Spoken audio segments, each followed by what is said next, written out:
Praise the lord. ఈరోజు దేవుడు మనతో మాట్లాడాలని ఉద్దేశించిన మాట అబ్రహాము గురించి.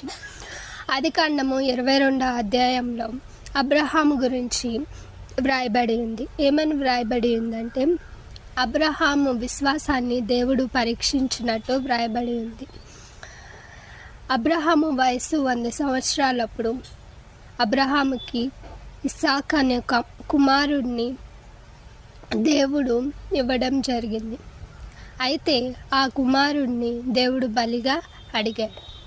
ఎందుకంటే లేక పుట్టిన కుమారుడు తన మీద ప్రేమ ఎక్కువగా ఉంటుంది.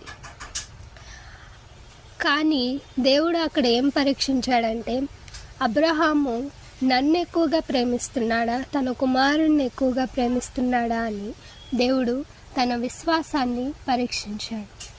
అంటే నా యందు ఎటువంటి విశ్వాసాన్ని అబ్రహాము కలిగి ఉన్నాడు అని దేవుడు పరీక్షించాడు.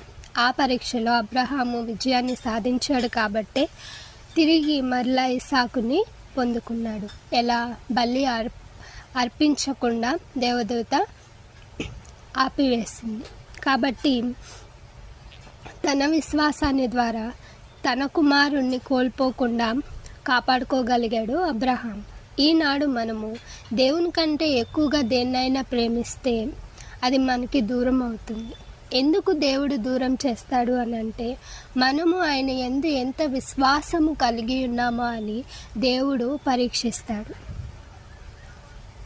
కాబట్టి ఈనాడు మనము అబ్రహాము వంటి విశ్వాసాన్ని కలిగి ఉంటే గనక మన జీవితాల్లో ఎంతమందిని కోల్పోయినా దేవుడు మనకి ఎప్పుడూ తోడుగానే ఉంటాడు. దేవుని యందు విశ్వాసం ఉంచితే గనక ఎవరినైతే మనము ఇష్టమైన వారిని కోల్పోతామంటే, మనల్ని ద్వేషించి మన సొంత వారే మనల్ని ద్వేషించి మనల్ని విడిచిపెట్టి వెళ్ళిపోయినా సరే వాళ్ళే తిరిగి మన యొద్దకు వచ్చేలాగా దేవుడు చేస్తాడు. ఎప్పుడు చేస్తాడు అంటే, ఎంతమందిని మనము కోల్పోయినా సరే, ఎంతమంది మనకి దూరమైనా సరే, దేవుని యందే విశ్వాసం ఉంచిన ఎడల వారే తిరిగి మన యొద్దకు వస్తారు. కాబట్టి అట్టి విశ్వాసాన్ని మనమందరము కలిగి ఉంటే మన జీవితాల్లో దేవుని కార్యాలని చూడగలము. కాబట్టి అబ్రహాము వంటి విశ్వాసాన్ని మనమందరము కలిగి జీవించాలి. Praise the lord.